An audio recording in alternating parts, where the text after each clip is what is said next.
Hi, welcome back. We started seeing cloud and DevOps architect training one by one with hands-on with all use cases, right? So as part of today class, we are going to start discuss on data analytics with respect to AWS and also the general logic, right? So those who joined newly, please always stick to our channel. Our channel name is Cloud and Love, and you can go to the home page and spend some time on each playlist, so you will get the complete training around cloud and DevOps. Please make use of it. The more you learn, the more we can save many cancer children. Please join with us your efforts, right? So let's go. Before starting today class, please ensure you already completed all 33 classes in AWS already released. Please create a lab and fail multiple times in your own lab so that you will get some good hands-on knowledge. Let's go inside. So for today class, we are going to discuss on the data analytics part. So you always stick to the cloud and cloud, GitHub ID, and AWS related trainings, AWS-solution-architect training repository. And if you refer each class, there is a folder in relevant to the class or day wise. You can refer those scripts or commands or steps or documents in each class folder, right? So let's go to day 33 folder. If you are looking for some kind of a idea, then follow this. Then here also you can redirect, and the prerequisites for each cloud, each DevOps training, you can have the detailed information here. So what kind of a lab you need, what kind of a OS you need, what kind of a machines you need, everything you will access it from here, right? So if you are looking for a zero cost for all your lab related learning, please create a Google Cloud. It's completely free. After 3 months, again, you create one more Google Cloud with a different mail ID. That is more than enough to get on the core hands-on knowledge.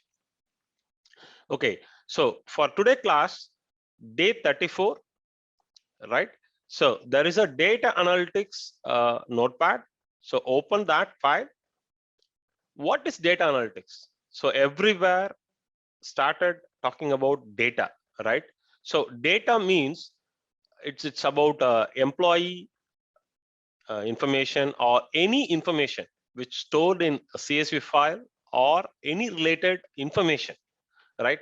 That information, it's about anything. It could be anything, right?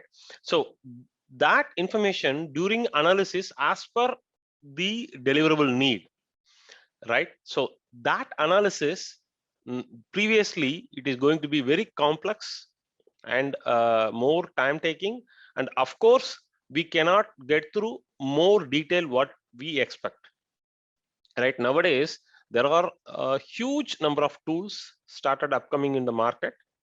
So the data analytics, one of the huge area in terms of the job opportunities, in terms of the growth.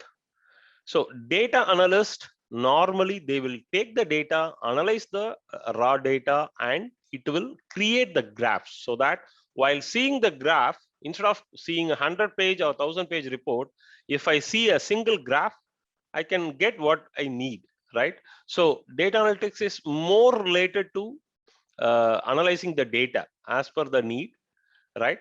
So there are a lot of tools. As part of this class, I'm going to give you a very high level idea how to approach any project, right? You need to have some kind of understanding what kind of a services, when to use it, when not to use it, and how to use it, right? So what is ETL? Extract, transform, and load. Extract means what you received from the source, right? I have given the two data, sample data. So I attached in the same repository. you will find in this repository for two CSV files. So one is employee info and employee personal info. So basically, in this example, if you see this Excel sheet CSV file, so we have employee information. So what is their name, what is their mail ID, what is their father name, what is their date of birth, what is the name of date of joining, and what is their username, what is the password, right? So there is a one more data. So it is complete data about that employee, including the personal information like weight and their salary and how long in this company, and where they from and which country, everything, right? So assume you got some two set of data. The data set one is employee information. Data set two is employee information along with their personal information, right? So now I want to generate a report. I want to see in particular location, right?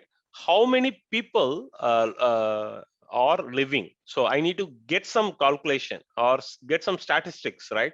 So for that, I need to have some information from here. I need to have some information from here. So first we need to feed this data set one. In data analytics point of view, we need to say this file data set one, this file data set two. So we need to first feed, right? Once we feed it, we need to extract the needed information, extract E, right? And based on that condition, what exactly I need, we need to transform that data to one single CSV file. This CSV file will have overall part of North Virginia, or what are the conditions. So that output will create as one single CSV file. This CSV file is something what I need, right? Transform and load. We need to store this file into some DB or tables or whatever, because this is the output what I need, right? So load. So I am receiving the data for analysis. From that received data, I am transforming what I need. Once transformed, I need to send it to somewhere or publish somewhere. So extract, transform, and load, ETL, right?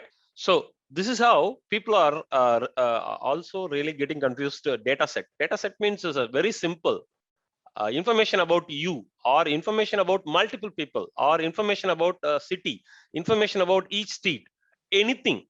Data means it could be anything. Or if you go to business banking, it's about the customers, right? So the data, in general, the data. So you can go to Google and search sample data sets download. You will get an enormous CSV file like this. So you can pick up any data set which you can explore on your own, right? Go here and extract, transform, load, right?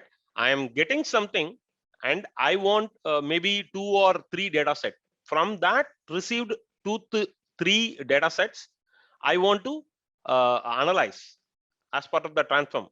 And once analyzed, I will extract from what I need, and I need to send it to some database or publish or some visualization. So ETL is the complete process right from the beginning, right from the received data to analyze and transform it and send it to the relevant channel, right? And data analytics is having 5 types. One is prescriptive analytics, and diagnostic analytics, and descriptive analytics, and predictive analytics, and cyber analytics, right? So we will see what is prescriptive analytics, right? Prescriptive analytics means it's a form of advanced data analytics. Basically, this analytics will have some kind of a templates, will analyze the received data. Say data set 1, data set 2 we received, right? So from this data, right, up and combined together, It will check what should be done and what can we do to make happen. These two main expectation as part of prescriptive analytics. And the diagnostic analytics is basically we received some data, and from the data we need to think about why did it happen. Basically you are expecting something, and that basically finding the loopholes, right? So you can drill down the data using the discovery and data mining, correlation, and descriptive analytics. Descriptive analytics means basically you can go with your let's so descriptive analytics means you can have some ETL process. From there you can publish it, right? What happened? Basically this is kind of a reporting mechanism to the audience. So if you go nowadays, most of the reporting or data collection, or if you take the current crisis, COVID, if you go to most of the research websites, they are publishing what happened, how they are creating such graphs. The graph maybe can be very simple graph, but to plot that graph, the backend data analysis could be enormous, right? Because they need to publish the right graph, right? So descriptive analytics. Predictive analytics. So what is going to happen, right? What is the current data based on the past 6 months, past 1 year, past 2 year data? So you can easily start predict like weather, or nowadays most of our online banking login will have the advice, auto advice, right? So those are all part of this predictive. And even the predictive is one of the major area whenever they want to increase their sales or any expansion, right? And cyber analytics, of course everyone is know it is kind of a statistic and behavioral and machine learning, because they want to find out the culprits from the behavior. So they have to keep watch the patterns, right? So this is one of the crucial also. So if you can see, these are the major 5 data analytics types which you have to concentrate if you think you want to explore in data. Come down. Does AWS provide analytics? Yes, AWS is providing. Of course, other cloud service provider also is providing. Soon we will create a Azure class like this, and I will explain in Azure part. So as part of today, we are discussing on AWS. AWS, of course, it's providing serverless, it's providing compute, and Elastic MapReduce, EMR. EMR is something, if you have very huge data related functionality request, then I would say you need to take a call whether you have experts and you have a team and you are okay to manage the infrastructure headache, then your choice going to be EMR, because EMR is the service where you need to manage everything, right? So Elastic MapReduce, and come down. EC2 West EMR. EC2 West EMR is the EMR is already having a inbuilt application and templates with respect to data, right? You can use the template, either you can customize it as part of the data analytics, especially the analysis part. We talked about ETL, right? So predefined templates also available. Of course, you need to customize it, and you can build your own data warehousing and machine learning. Also, you can attach it, and analysis and scientific simulation. But whereas the EC2 is a service compute where you need to make everything. I would prefer, if your goal is going to be data related, then go with EMR. But of course, you need to take a call, which we are going to see the workflow. You need serverless or you need server based compute.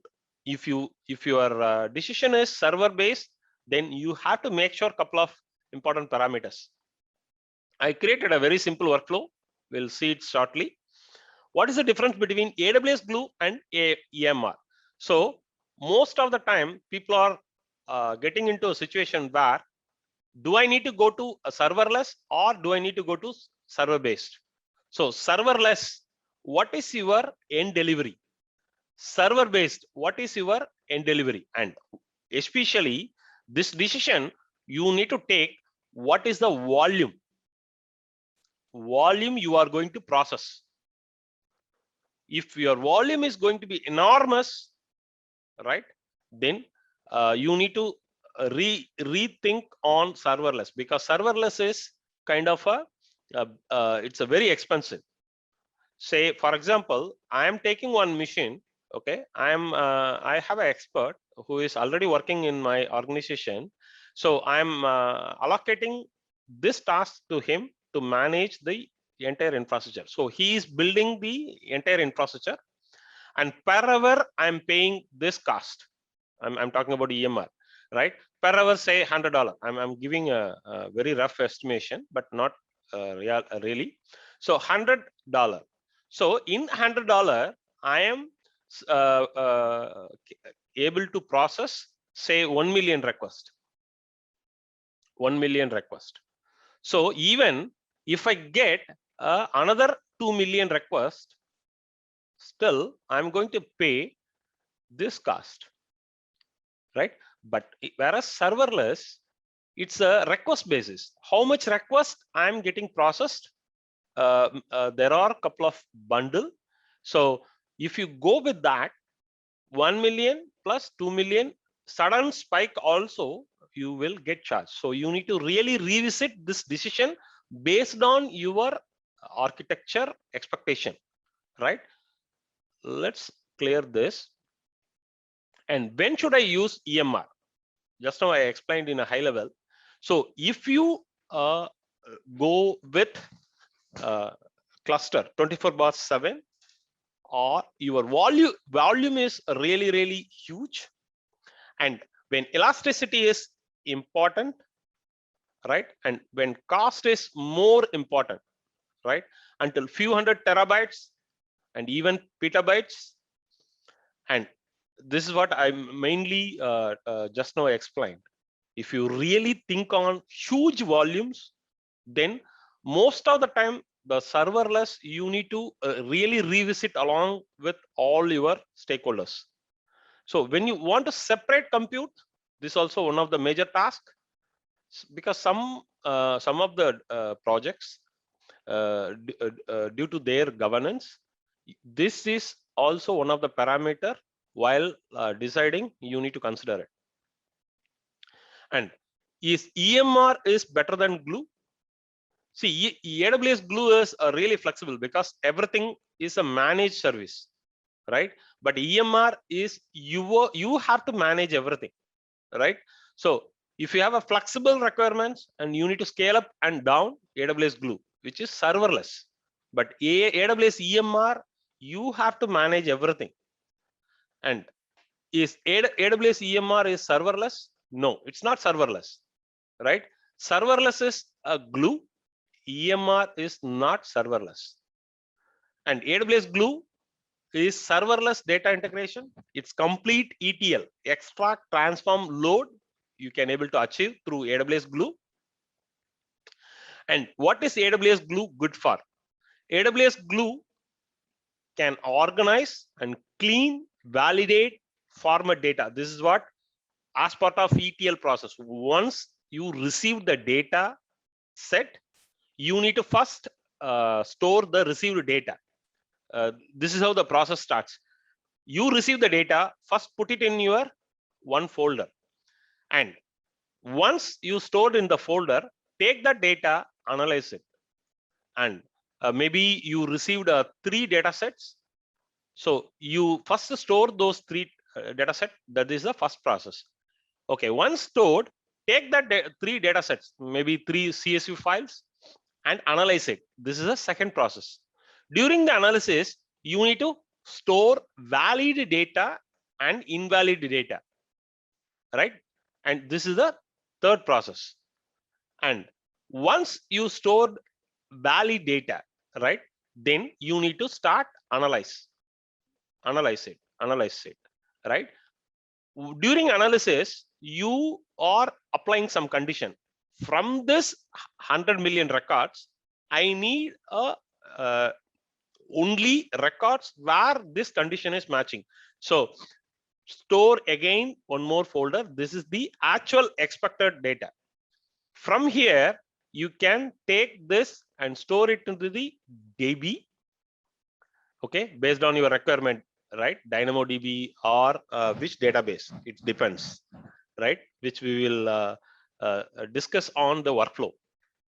And after store the DB, how you want to publish, either through visualization tools or third party is going to access this data, or some RSS feed, whatever you published in the public websites will retrieve this data.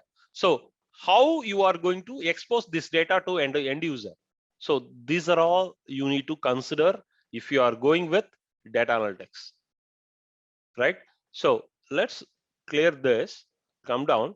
AWS Glue based Lambda. See, Glue is specifically for ETL, right? It can execute either Scala or Python. EMR also handle everything, right? But Lambda is something like you have a code, I can execute. That is Lambda, right? So Lambda can execute almost everything, right? Because it's just a runtime platform. So what we are going to do is we are going to discuss about the data set. I already attached the data set in this. If you go to day 34, there is a employee info.csv, employee personal info.csv. If you open here, so employee info. So in this data set one, we have data about the employee, right? So let's go and check the data set 2. This is data set 2. In this data set 2, we have complete information about including their personal information, right? So what I'm going to do is I'm going to feed how this works. So data set 1, data set 2, and I have say AWS Glue or EMR. I build the ETL pipeline. So first you feed this data set. So I stored in one folder. Mostly you use S3 bucket. So in S3 bucket, this is the folder number 1, where I storing all received data feed. So after that, the AWS Glue or EMR ETL process will start to check this. What I need, let's first check some condition. Say for example, Denver. So who are all working from Denver? Because I need to make sure they are all vaccinated. We will take the current scenario, right? So it will be easy for everyone to understand. So Denver. So I need to create a report from here in and around Denver, right? So I am going to analyze the data. So transformation is started. So after transformation, I generate the report only this condition, matching this condition. So I'm storing that data in another folder. So there could be some data, maybe this details are null, some of the details are null. So those data also we should not ignore. We need to store it in other folder for artifacts. We need to keep it for some time based on the data governance policy, right? So I have stored the data. Now what I need to do, I need to send it to the stakeholders through some graph creation, or directly public portals publish, or third party will use this data for research, right? There could be a 3 option, right? So I can store this data in database. This is the first one. Or I can send this data to the third party. I would prefer to store with metadata in database. The data is in still S3 bucket so that you can save a lot of cost.